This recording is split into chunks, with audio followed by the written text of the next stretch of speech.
Bien-aimés dans le Seigneur, que la paix et la grâce de Dieu vous soient multipliées en Jésus-Christ une nouvelle fois. Alors nous allons partager la parole de Dieu dans le livre du prophète Ésaïe. Ésaïe chapitre 46. Vous en ferez la lecture du verset 1er jusqu'au verset 9. Ésaïe chapitre 46. Je lis pour vous à partir du verset 1er et je m'arrêterai au verset 9. Bel s'écroule, Nebo tombe. On met leurs idoles sur des animaux, sur des bêtes. Vous les portiez et les voilà chargés, devenus un fardeau pour l'animal fatigué. Ils sont tombés, ils se sont écroulés ensemble. Ils ne peuvent sauver le fardeau. Et ils s'en vont eux-mêmes en captivité. Écoutez-moi, maison de Jacob, et vous tous, reste de la maison d'Israël, vous que j'ai pris à ma charge dès votre origine, que j'ai porté dès votre naissance. Jusqu'à votre vieillesse, je serai le même. Jusqu'à votre vieillesse, je vous soutiendrai. Je l'ai fait et je veux encore vous porter, vous soutenir et vous sauver. À qui me comparerez-vous pour le faire mon égal?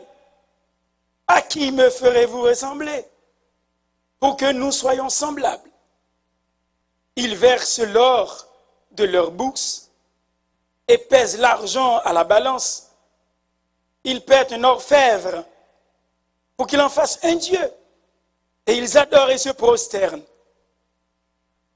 Ils le portent. Ils le chargent sur l'épaule. Ils le mettent en place. Et il y reste. Il ne bouge pas de sa place. Ils ont crié vers lui. Mais il ne répond pas. Il ne sauve pas de la détresse. Souvenez-vous de ces choses et soyez des hommes. Pécheurs, rentrez en vous-même. Souvenez-vous de ce qui s'est passé dès les temps anciens, car je suis Dieu et il n'y en a point d'autre. Je suis Dieu et nul n'est semblable à moi.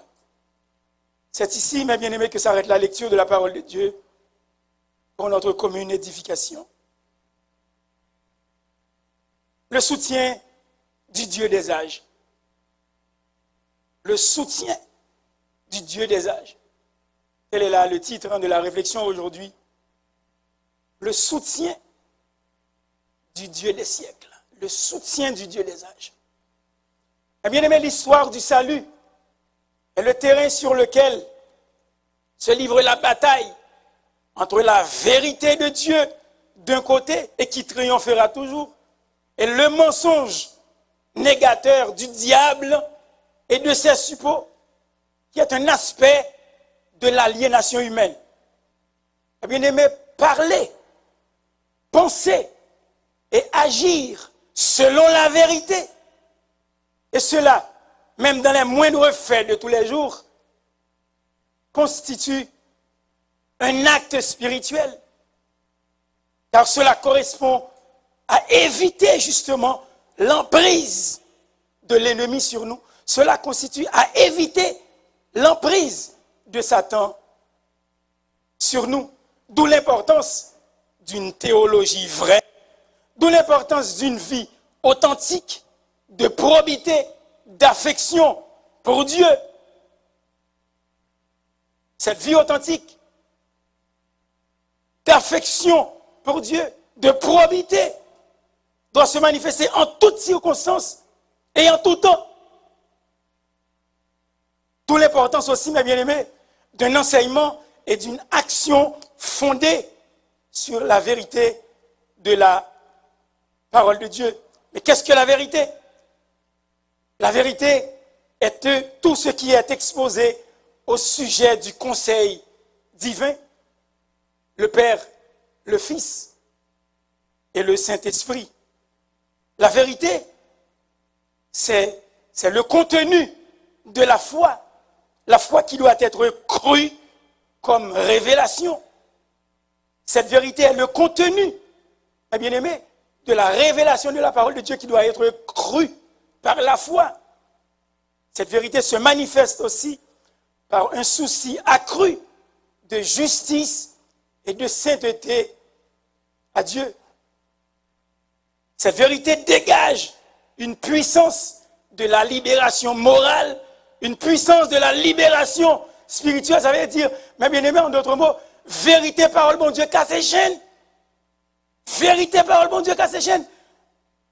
Je tape par une blague, un type en Haïti qui dit, qui est un seul qui est aux États-Unis, qui veut une chaîne pour lui. Et puis, monsieur va rentrer dans l'église. Je dis, monsieur retire la chaîne, non. Et puis, il mettait dans la poche. Puis, il y a l'autre seul qui était à Haïti. Je lui dis, mais pour qu'ils soient retirés, lui? Je dis, ah, je ne vais pas rentrer dans l'église avec chaîne ça. Il dit, non, mon cher, il doit rentrer avec elle, qui était à fort dans le coup. Il dit, non, je ne vais pas rentrer avec lui. Celle-là m'a dit, pour qui ça? Je dis, ah, Jésus casse toute chaîne. Il doit sortir, il ne va pas sortir parce que Jésus a cassé toute chaîne. Alors, cela ne fait que vous détendre. C'est vrai, Christ peut briser toutes les chaînes, mais toutes les chaînes, peut-être qui, toute chaîne qui est capable de marrer, qui est capable de ne pas reconnaître bon Dieu, qui est capable de ne pas connaître qui est lié, où il est capable de casser. Côté Satan met pied sous cou, avec gros bottes, eh bien Jésus qui doit venir, vu que son chaîne qui marre, Jésus qui doit venir casser la chaîne ça. Mais tu vas aider à un moment, ça, Jésus a pété importance là-dedans. Jésus casse toute chaîne, c'est vrai. Mais on me sent tout à l'aise. Là, Jésus va faire rien, que ce soit façon, eh bien, de façon descendre quand même pour habiller. Même pas quand il va sortir là, Jésus va casser cette chaîne qui est dans le là. Mais il y a plus gros chaîne, c'est ça, Jésus qui va casser. Est-ce qu'on l'a même? Amen, amen. Cette vérité se manifeste, bien aimé, par un souci accru de justice et de vérité. Cette vérité dégage une puissance de la libération morale et spirituelle. Et elle projette un éclairage sur le fait qu'il y a un Dieu, un seul Dieu, et sans rival. Son seul bon Dieu qui est même bien aimé. Pas qu'il l'autre encore. Elle pas qu'un rival. Il pas qu'un rival. Et tu as essayé de mettre Dagon devant l'arche de l'Éternel. Vous mettez le dormi dans la même chambre avec l'arche de l'Éternel. Là, vous tournez l'autre. L'arche de l'Éternel, c'est ce qui symbolise la présence de Dieu.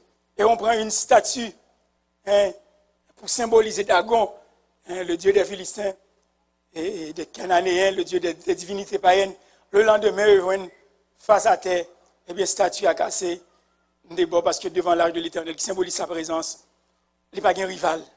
Il n'y a pas de rival, mes bien-aimés. Donc, cette vérité projette un éclairage sur le fait qu'il y a un seul Dieu et sans rival. Mes bien-aimés, pour illustrer cette vérité de Dieu dans ce passage, pour illustrer ce point de l'unicité de Dieu, eh bien, le passage du jour dépeint ce tableau en une image au verset 1er et au verset 2. Mes bien-aimés, ces deux versets nous disent « Belle s'écroule, Nebo tombe, Belle s'écroule, Nebo tombe ». Si vous regardez le titre même du passage, c'est la chute. C'est la chute des dieux de Babylone. Belle s'écroule, Nebo tombe. Donc c'est la chute des dieux de Babylone. La Babylonie, qui était un empire.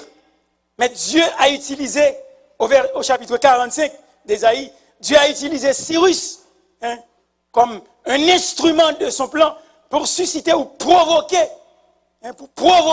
sa chute, pour provoquer son humiliation avec ces deux dieux, Bel et Nebo, faisant partie de son panthéon. Alors, mes bien-aimés, qu'elles sont fièrement promenées en ville à dos de bêtes. À dos de bêtes. Ils prennent ça, ils mettent sous dos bourri. Ils ont promené avec eux parce que Babylonie a perdu la face. Cyrus, comme un Perse, Dieu l'a utilisé pour montrer à Babylonie, une façon pour Dieu de montrer qu'il est le seul chef qui fait tomber. Il est le seul chef, mes bien-aimés, qui relève. Ainsi, Babylone, mes bien-aimés, connaît le même sort que celui qu'elle a fait subir au temple de Jérusalem. Une façon, mes bien-aimés, pour montrer que Dieu est Dieu. Dieu est Dieu. Il fait monter et c'est lui-même qui fait baisser. Dieu est Dieu. En Babylone, mes bien-aimés, l'idolâtrie battait son plein. Et Dieu a réagi face à l'idolâtrie. L'idolâtrie, mes bien-aimés, revêt encore aujourd'hui plusieurs formes dans les différentes cultures, plusieurs formes dans les différentes civilisations. L'idolâtrie bat son plein encore aujourd'hui. Mais on peut la définir d'une manière générale. Qu'est-ce que l'idolâtrie? L'idolâtrie, c'est l'attachement à tout ce qui supplante Dieu dans la vie des gens. Qu'est-ce que l'idolâtrie? L'idolâtrie, mes bien-aimés, c'est tout ce qui supplante Dieu dans la vie des gens. Elle ne déshonore pas seulement le Créateur, mais aussi l'humanité. Dans le temps, on a entendu parler, mes bien-aimés, dans le livre de la Genèse, on a entendu parler de Sodome, on a entendu parler de Gomorrhe. Aujourd'hui, cela prend une autre forme. C'est plus politique, c'est plus zen. Mais on voit encore Sodome et Gomorrhe à Hollywood, on voit encore Sodome et Gomorrhe à Montréal, on voit encore Sodome et Gomorrhe. Des gens, les suppôts de Satan, même au Parlement, qui défendent Sodome et Gomorrhe, mais sous une autre forme. Une forme plus politique, plus civilisée, dit-on. Une forme plus civilisée. Mais bien aimé, à l'heure actuelle, l'impiété bat son plein. À l'heure actuelle, la corruption bat son plein. À l'heure actuelle, l'idolâtrie se présente encore sous une autre forme. Une forme masquée. Une forme peinte par des artistes. Mais l'idolâtrie est encore tangible à Montréal, à Hollywood et dans les grandes villes du monde. C'est pourquoi, mes bien-aimés, face à l'idolâtrie, Dieu réagit avec colère. Face à l'idolâtrie, Dieu s'éloigne de ceux qui s'y adonnent. Regardez dans Romains chapitre 1er. Regardez dans Genèse chapitre 7. Ouais, qui dégâts, bon Dieu, te mettait sur la terre face à l'idolâtrie et la corruption de l'être humain. L'idolâtrie ne déshonore pas seulement le Créateur, mais l'idolâtrie prend toutes ses formes, même pour dégrader aussi l'humanité. Oui, mes bien-aimés, au verset 1er et au verset 2, c'est une caricature que ces deux versets nous montrent. Dieu montre au verset 1er et au verset 2 du chapitre 46 d'Ésaïe que ce sont les hommes qui portent leur Dieu dans leurs mains. Ils portent leur Dieu. Mais en même temps, un bon diable servi à ses noms, mais au bout de lui, ils n'en parlent pas avec elle. Ils sont sortis dans la rue avec elle. Mais en même temps, mes bien-aimés, le prophète Ésaïe frappe notre attention en montrant au verset 3 que c'est Dieu qui prend à sa charge son peuple et ce, dès l'origine, il prend à sa charge. C'est Dieu qui prend son peuple à sa charge dès l'origine. C'est Dieu qui le porte dès sa naissance. Mais bien aimé, nous lisons au verset 3 du passage. Écoutez-moi, maison de Jacob, et vous tous, reste de la maison d'Israël. Reste, nous inclus, parce que nous sommes des oliviers sauvages. L'apôtre Paul le dépeint très clairement. La théologie du reste dans la parole de Dieu montre que nous sommes inclus. Reste, nous sommes un reste, faible reste d'Israël, nous inclus, parce que nous sommes des oliviers sauvages que Dieu a greffés, parce que Christ est venu chez les siens et les siens ne l'ont pas reçu. Mais à tous ceux qui le reçoivent, à tous ceux qui ouvrent la porte, eh bien, la parole leur a donné la possibilité, le droit de devenir enfants de Dieu. Nous sommes des oliviers sauvages, mais greffés à l'arbre. La parole de Dieu nous dit, mes bien-aimés, vous tous, restants de la maison d'Israël, vous que j'ai pris à ma charge dès votre origine, que j'ai porté dès votre naissance. D'où le premier point de cette prédication, un grand contraste. Un grand contraste, le verset 3. Un grand contraste, le verset 3.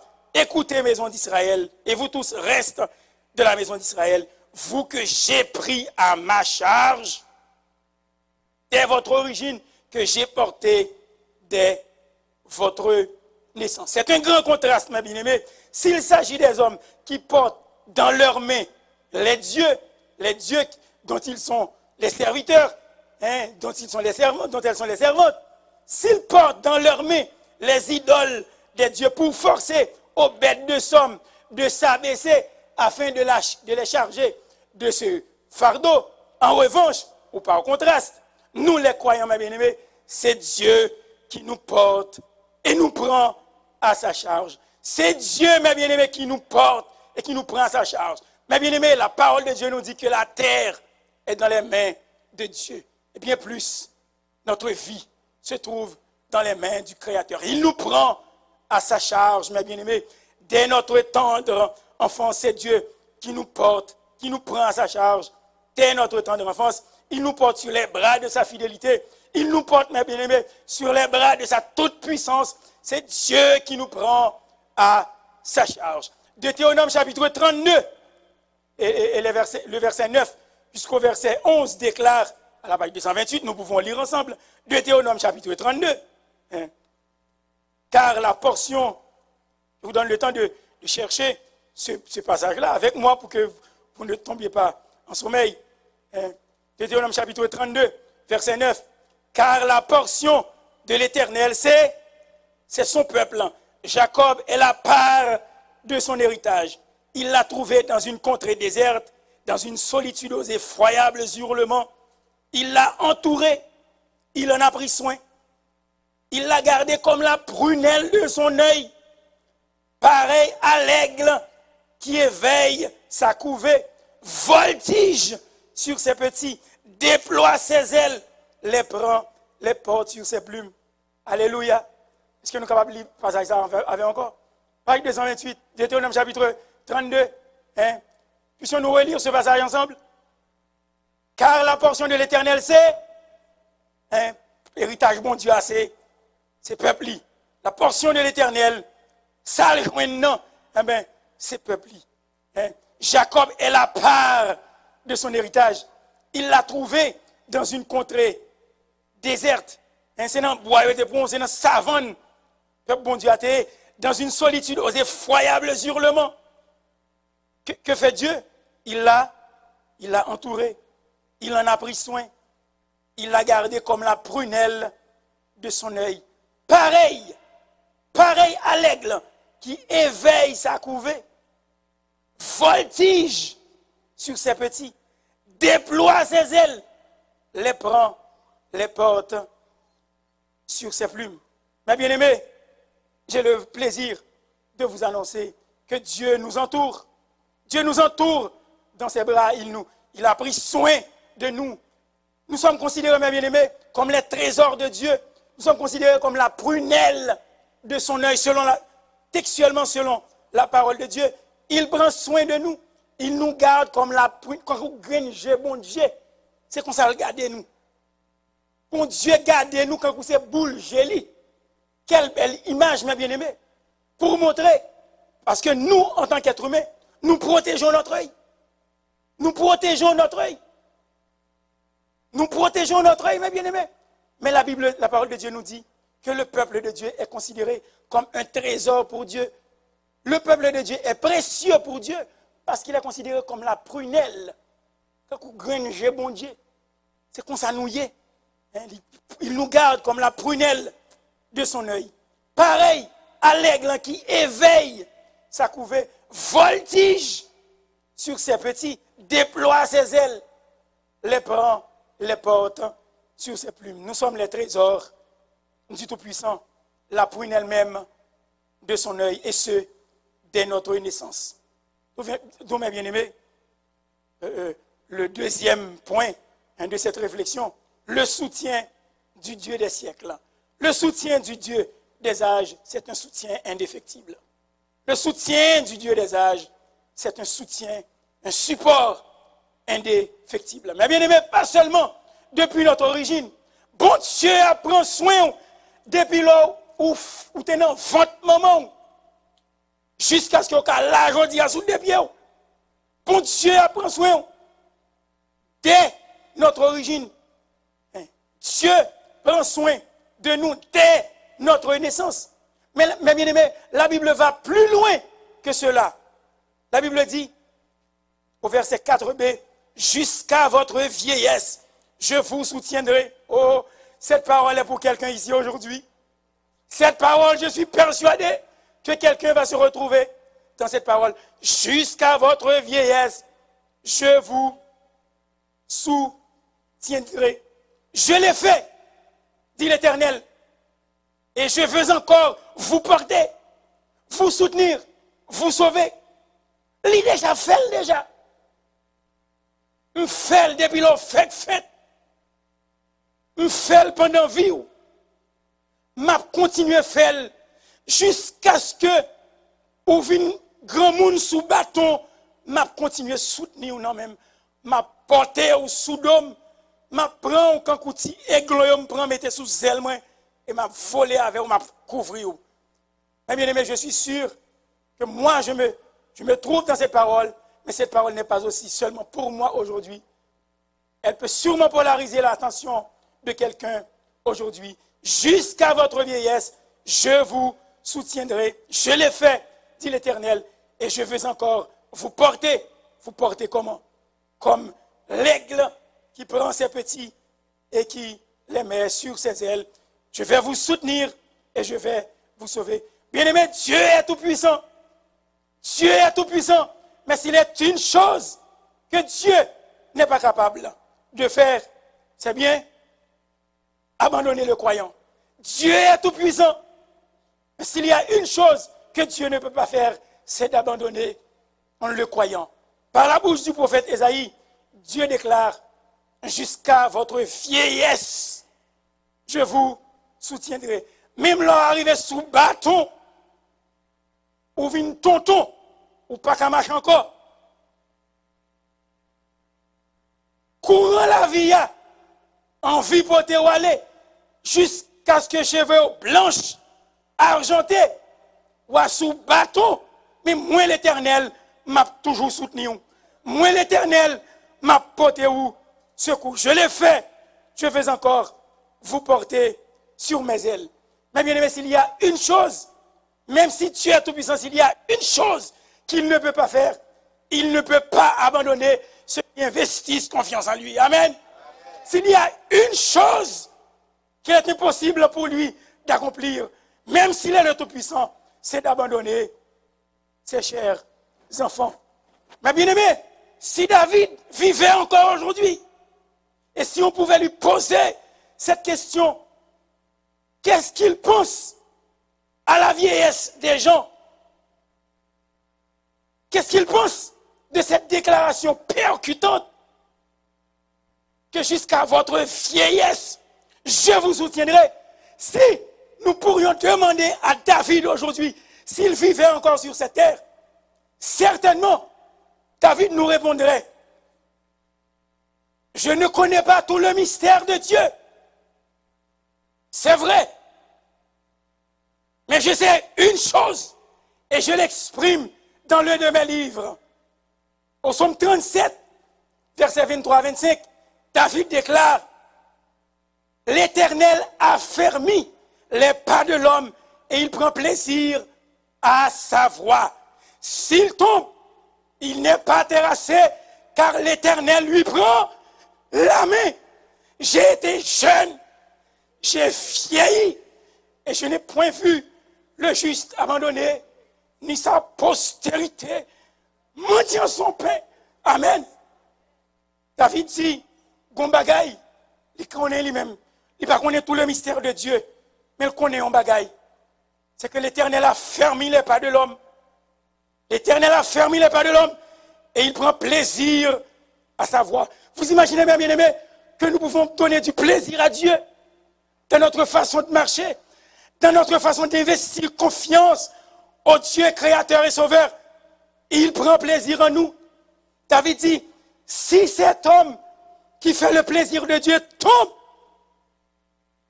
si cet homme tombe, il peut tomber, mais il n'est pas terrassé, car l'Éternel lui prend la main. L'Éternel lui prend la main. Il continue cette réflexion pour dire, j'ai été jeune, j'étais timoun, même j'ai tout le monde. J'ai vieilli, cheveux fin blanche, et je n'ai point vu le juste abandonné, ni sa postérité mentir son pain. Pas jamais, bon Dieu abandonné, moun qui connaît ni petit à petit pour y mentir. J'ai été jeune, j'ai vieilli, et je n'ai point vu le juste abandonné, ni sa postérité mentir son pain. Il est important, mes bien-aimés, de remarquer que David n'a pas dit « Je n'ai point vu le juste affligé ». David n'a pas dit « Je n'ai point vu le juste affligé ». Mais j'ai été jeune, j'ai vieilli, je n'ai point vu le juste abandonné. Le juste peut être affligé.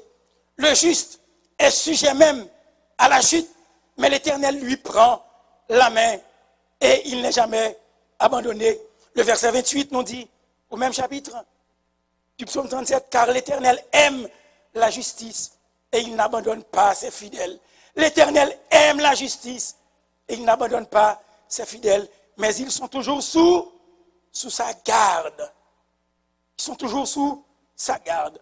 Sous la main de Samuel, ça le pensée de cette déclaration, 1 Samuel 12, verset 22, nous dirait, l'Éternel n'abandonnera point son peuple à cause de son nom, de son grand nom, car l'Éternel a résolu de faire de fou son peuple. 1 Samuel chapitre 12, verset 22. L'Éternel n'abandonnera point son peuple à cause de son grand nom, car l'Éternel a résolu de faire de vous son peuple. Si nous pouvions demander, mes bien-aimés, à l'auteur de l'Épître aux Hébreux, qu'est-ce qu'il pense aussi de cela? Hébreux chapitre 13, verset 5, nous répond, ne vous livrez pas à l'amour de l'argent, contentez-vous de ce que vous avez, car Dieu lui-même dit, je ne te délaisserai point, je ne t'abandonnerai point, je ne te délaisserai point, je ne t'abandonnerai point. Donc, Ésaïe chapitre 46, verset 4a, nous explique pourquoi Dieu ne peut pas nous abandonner. Verset 4a nous dit, jusqu'à votre vieillesse, je serai le même. Jusqu'à ce que soit sous bâton, m'a toujours été moi-même, Jean Miéa. Jusqu'à votre vieillesse, je serai le même. Je vous soutiendrai. Je l'ai fait. Je veux encore vous porter, vous soutenir et vous sauver. Mais bien aimé, Dieu demeure éternellement le même en lui-même et en relation avec son peuple. Si vous êtes vraiment un croyant dans le Seigneur, je dis si vous êtes vraiment, pas un monde qui vient chauffer, bon non. Si vous êtes vraiment un croyant dans le Seigneur, si vous reposez réellement en Jésus-Christ, il vous dit aujourd'hui, en rapport au futur inconnu, et que peut-être vous redoutez grandement, ne crains rien, car je suis l'Éternel, ton Dieu, jusqu'à ta vieillesse, je serai le même. Ne crains rien, car je suis l'Éternel, ton Dieu, jusqu'à ta vieillesse, je serai le même. Il y a des gens qui paient cheveux blanches, il y a des gens qui paient vieillir. Tout le monde a aimé vivre longtemps, moi-même tout. Mais à la seule différence, sauf que je ne peux pas vieillir, parce que la parole de Dieu dit, mes bien-aimés, même ma vie sous bâton, moi me changer, mais pour Dieu même, il n'a pas changé. Ainsi, amis croyants, nous avons raison de penser qu'il y aura des épreuves entre ce jour présent où nous sommes et le moment de notre arrivée au ciel. Tout nous l'indique. Nous aurons certainement quelques épreuves, bien sûr, même si notre vie ne devait pas s'assombrir à cause des épreuves extrêmes, certes, l'usure normale de la vie en ce monde nous épuisera graduellement. Mais bien aimé, que vous voulez, que vous pas voulez, on l'est quand même, ou à vin grand monde, on l'est quand même, force ou te gagnant, ou pas gagnant. Encore, l'usure normale de la vie en ce monde nous épuisera graduellement. Si notre vie est épargnée, nous parviendrons petit à petit, même si on maquillé, même si on fait chirurgie plastique, même l'on déplace sous si ou sorti, ou mettez là, ou mettre fait sauver, ou mettre fait sauver, tôt ou tard, mes bien-aimés, petit à petit, tôt ou tard, en fait, nous parviendrons au bas de la colline. Nous parviendrons au bas de la colline, là où l'œil s'obscurcit, là où l'oreille se durcit, et où la force fait défaut. Tôt ou tard, petit à petit, nous parviendrons au bas de la colline, qu'on le veuille ou non. Qu'on proverbe créole qui dit, Foyant pas mourir, Foyant, c'est vrai, Foyant, pas mourir, Foyant. Que dire alors? Que dit notre Dieu en ce qui concerne le jour du déclin et de la vieillesse? Que dit notre Dieu? Tout simplement, jusqu'à votre vieillesse, je serai le même. Jésus-Christ est le même hier, aujourd'hui et éternellement. Il ne décline ni ne dépérit. Son regard ne perd rien de son acuité. Son regard ne perd rien de son acuité. Et son oreille sera toujours aussi attentive aux cris de ses enfants. Jésus-Christ pas pédi en miette. Il a toujours été jeune garçon. D'ailleurs, c'est un gentleman. Il restera toujours un gentleman à ceux qui font confiance à ce sauveur merveilleux. Son bras ne sera jamais raccourci, de sorte à l'empêcher de venir à notre aide, de nous procurer cette aide indéfectible. Sa main ne tremblera pas, mes bien-aimés. Ouais, Mohamed Ali, après l'elfine calé contre boxeur, qui était dans le poids loup même Javel, l'arrivée, à un certain moment donné, elle fait pas son. Il ne vient pas qu'à Gouma encore. Les coureurs automobiles, il y a un qui mourit. Ça qui viennent vieux. Les grands joueurs de soccer, Franz Beckenbauer en 1974, 70, 74, il là toujours. Mais, elle prend mettre son terrain. Prend Pelé, la vie aux États-Unis. M'a regardé match. Brésil a joué avec Pelé. Prend Franz Beckenbauer. Mais bien, prend Kinaglia. Lorsque l'Italie, en 1974, a joué avec Haïti. Ballon centré. Il a poussé ça, non, et puis lui, wesh, sous dinosaure. Qu'on y a à côté de ça, non. Je parle encore. Ça que là, il y a la meilleure grand monde. Mais il n'y a pas de même force là encore. Côté Pelé, côté Kinaglia, côté Fentio. C'est même bagaille qui a venu arriver à un moment donné à Neymar, à Messi. Qui l'a encore connu? Le grand. Ronaldo et Ronaldinho aussi. C'est même bagaille. Il y a fin fait temps yo. Et à un moment donné, il y a grand monde. Mais bien aimé, tout le monde qui était vedette, qu'on y a à un moment donné, qu'on moment qu'a privé. Côté Michael Jackson, beat it. Côté lui. Côté Whitney Houston. Côté yo. Côté Elvis. Côté yo. Sous attendez chanter Kounia de Nana Mouskoui. Est-ce que les sorties disent encore? Tout doucement. Tout doucement. Ou pas attendez yo. Tout doucement. Côté la grand chanteur. Côté Mike Brown. Côté la Lida. Côté yo. Côté yo. Tout doucement. Tout doucement. Où sont les grands rappeurs? Côté Michael Jordan. 1980 jusqu'à 90, 93. Les lavaux, il faut accélérer.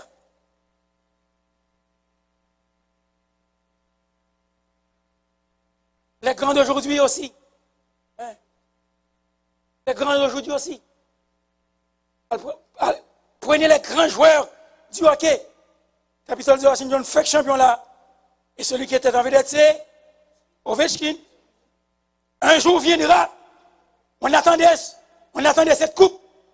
Ovechkin soit la grande vedette. Mais un jour viendra, tranquillement.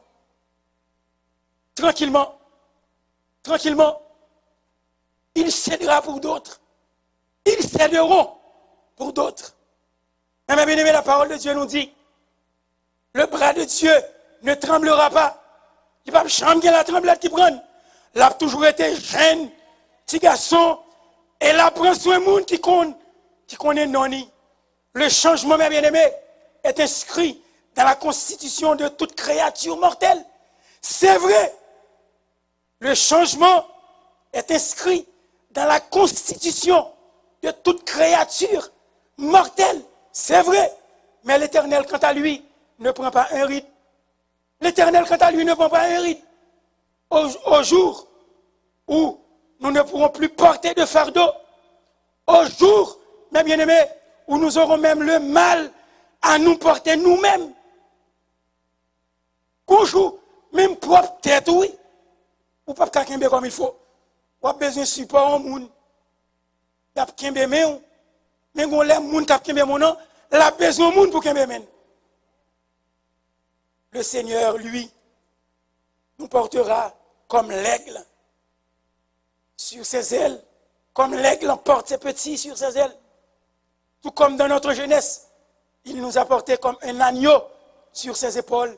Il viendra un temps, mes bien-aimés, dans notre vieillesse, où Dieu nous portera comme l'aigle qui porte ses petits sur ses ailes.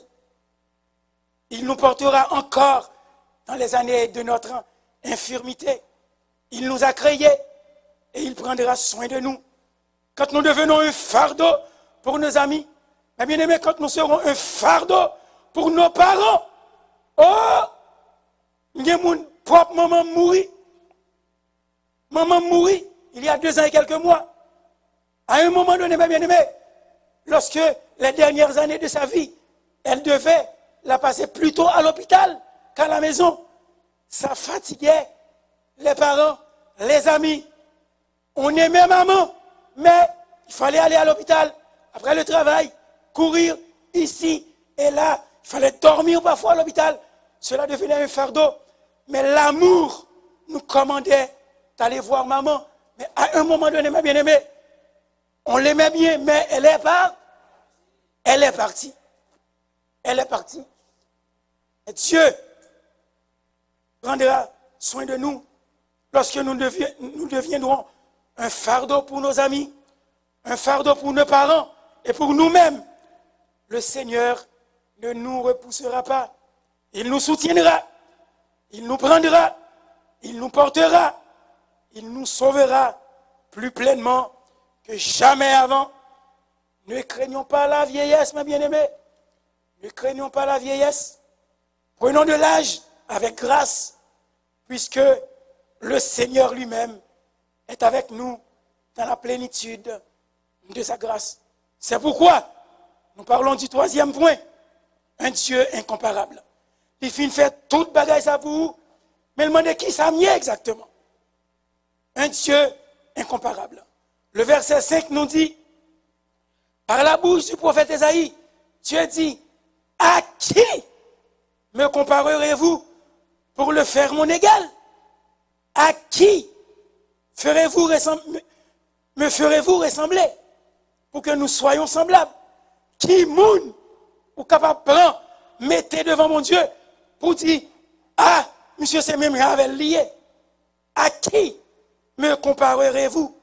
La réponse à cette question se trouve au verset 9b, il n'y en a point comme lui, car je suis Dieu et il n'y en a point d'autre.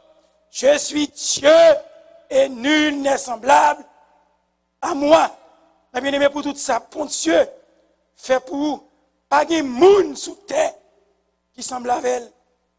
Nous avons besoin aujourd'hui d'élever nos pensées à un niveau supérieur. Nous avons besoin aujourd'hui d'élever nos cœurs à un niveau supérieur, car nous ne nous reconnaissons pas nous-mêmes en nous-mêmes, mais nous nous reconnaissons seulement en Dieu. Nous ne nous reconnaissons pas en nous-mêmes, mais nous nous reconnaissons seulement en Dieu. C'est la raison pour laquelle le psalmiste dit, c'est par ta lumière, ô Éternel, que nous voyons la lumière. C'est par ta lumière que nous voyons la lumière. Nous ne reconnaissons pas nous-mêmes en nous-mêmes, mais nous nous reconnaissons seulement en Dieu, dont nous sommes les serviteurs et les servantes, en Dieu, dont nous avons la grâce de servir. C'est pour cela que le prophète Ésaïe dit au verset 8, puisque nous avons un Dieu qui n'est pas comme les autres dieux, qui n'écoute pas, qui ne répond pas et qui ne sauve pas. La parole de Dieu nous dit, mes bien-aimés, au verset 8, souvenez-vous de ces choses et soyez des hommes. Changez, bagay sa yo frère. Changez, bagay sa yo somme. Et le prophète dit, soyez des hommes. Mettez garçons sous vous.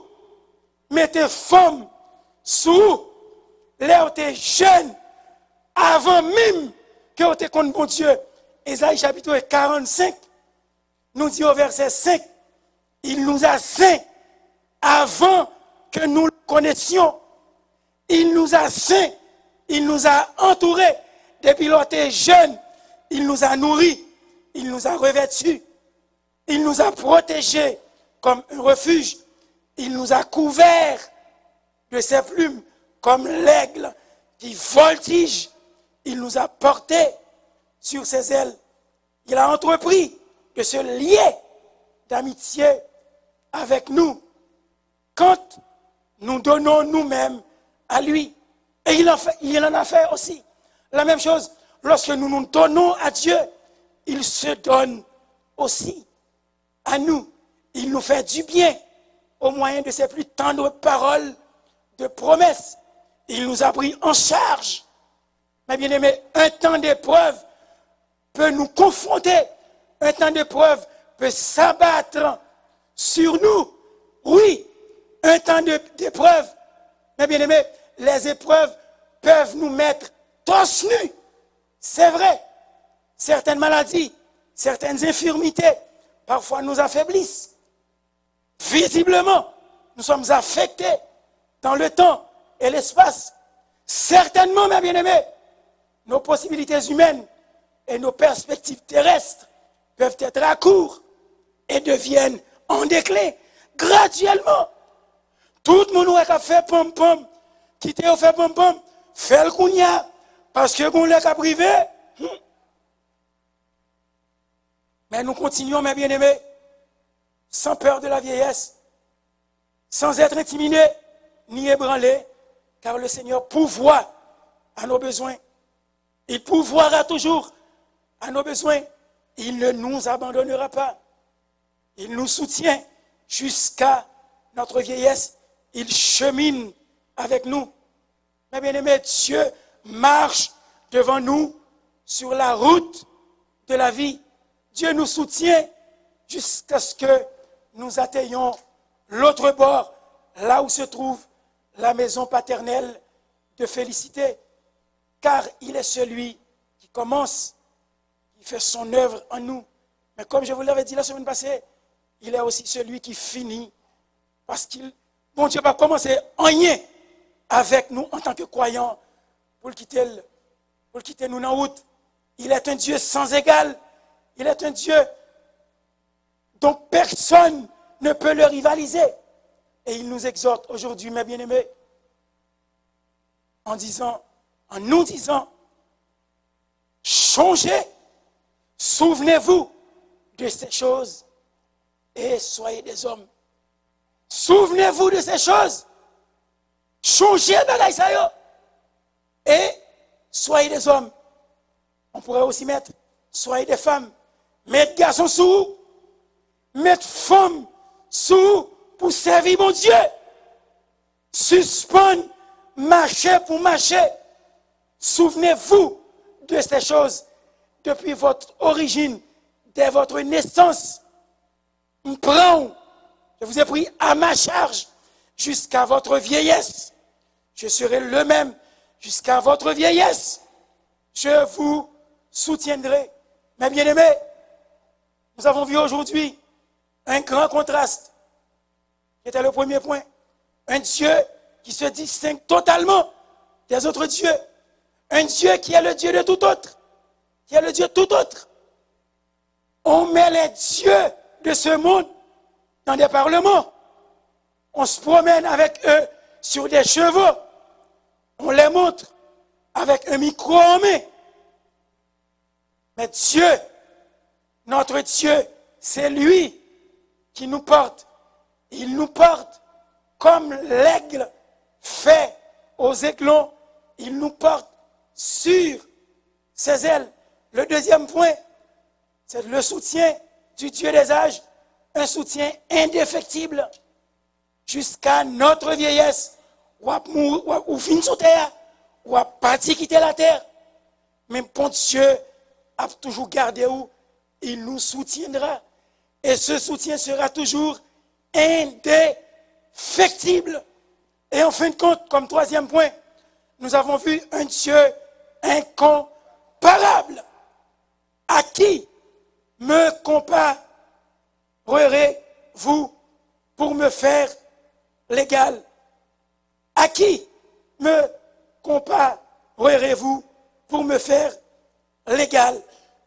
Pas gagner l'autre encore, car je suis Dieu et nul n'est semblable à moi. C'est ce Dieu, ma bien-aimée, que je vous invite en tant que visiteur, en tant que membre d'église, en tant qu'adhérent. C'est ce Dieu que je vous invite à servir fidèlement, parce qu'il déploie envers nous ses ailes pour nous couvrir. Il est un refuge, il est un soutien indéfectible. J'ai été jeune, dit David, et j'ai vieilli. Je n'ai point vu le juste abandonné, ni sa postérité mendiant son pain. Que le Seigneur nous bénisse richement.